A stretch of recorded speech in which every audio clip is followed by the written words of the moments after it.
Hi Queens, welcome back to my channel. So I already primed my eyes with concealer, and now I'm setting that concealer with my Sigma Warm Neutrals palette in the shade Sugar Milk.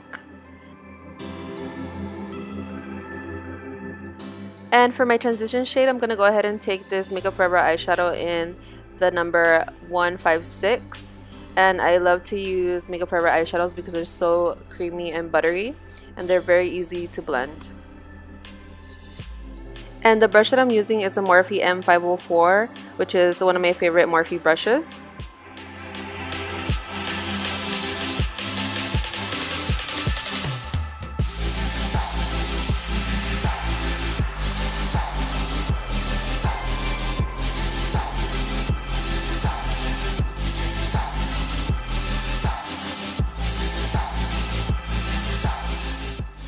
Now I'm going to take this Morphe single eyeshadow in the number 30, and usually when I do these kind of looks and I know that I'm going to be putting a darker shadow on the inner crease, I love to use anything that's going to make the crease pop, so this is perfect for that.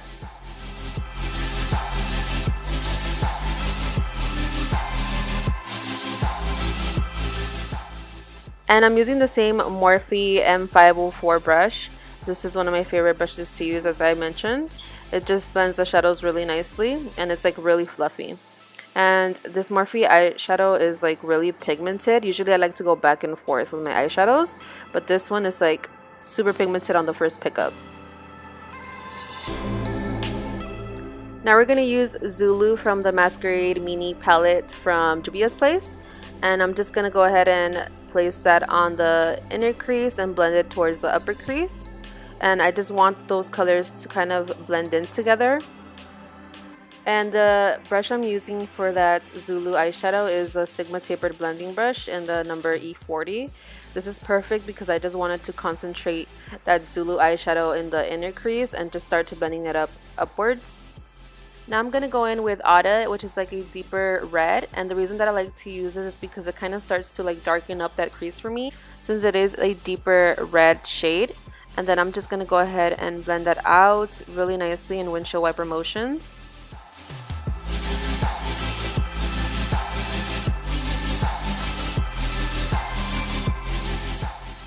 Now I'm going to use a dark brown shadow from the Jaclyn Hill and Morphe palette, which is Central Park. And I'm using the Sigma E40 blending brush. And I'm just going to be going back and forth with that because it is very pigmented. But to be on the safe side, if you're ever afraid to use like a darker brown, a tip that I like to do is I like to go in with either a pencil brush or a more little smaller like brush that has like a stiffer bristles. I like to pick up a little bit of more of that brown and then just place it exactly where I want it to, and then I take a clean blending brush as I'm doing right here, and then I just blend that out. Alright, now for my favorite part of the whole look is putting on that glitter. Yes! And I'm using the Inglot AMC glitter in the number 24, which is my favorite glitter. It literally is so freaking beautiful. Like, if you guys know me personally, you guys know that I love orangey toned shadows or glitters. This glitter is just amazing. And I love using my MAC mixing medium because you guys know that it's, as I mentioned before, it's a very good adhesive to use for your glitters because it just stays in put throughout the whole day and it does not move. And the brush that I used to apply that glitter was a Morphe 124 brush. And now I'm just taking off that excess glitter that fell into my face and I'm just getting like a makeup wipe to remove that. And for my lashes, I'm using the Creative Soul lashes in the style Ambitious. And then I'm just going to prime my face with my favorite Smashbox Photo Finish primer. And for my eyeliner, I went ahead and used the Sigma Wicked Gel Eyeliner. And I do that off camera because you guys already know that I suck at doing my wing eyeliner on camera. And then I'm just putting on my favorite foundation, the Estee Lauder Double Wear Concealer.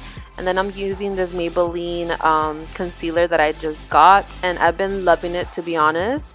I noticed that the Estee Lauder Double Wear Concealer does crease a little bit more than this one. Because this one, it literally stays in put. But it does crease a little bit under my eyes.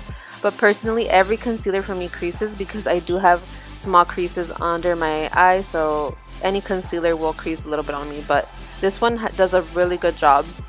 And then I'm going to use my Bare Minerals foundation to set my foundation. As you guys know, I like a little bit of more extra coverage, and this Bare Minerals original foundation does that for me. It adds a little bit of more coverage. And then I'm just setting that under eye with the banana powder.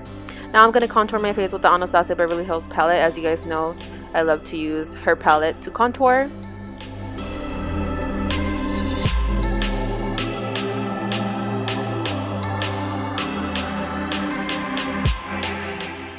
And ignore this, I actually used the one in the middle, which is a little bit more darker.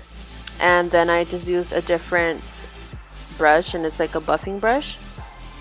And I use this one because I really like to darken up my contour. So that's perfect for that. And then I'm going to go ahead and bake, and I'm using the banana powder as well. And I'm applying it with a damp beauty blender. Now I'm going to use my Lorac Tantalizer Baked Bronzer.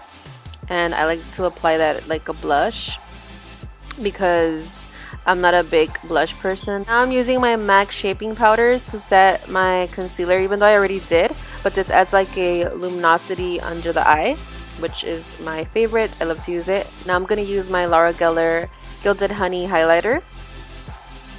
And if my voice sounds a little weird, it's because I'm feeling a little sick. The LA weather has been a little crazy lately.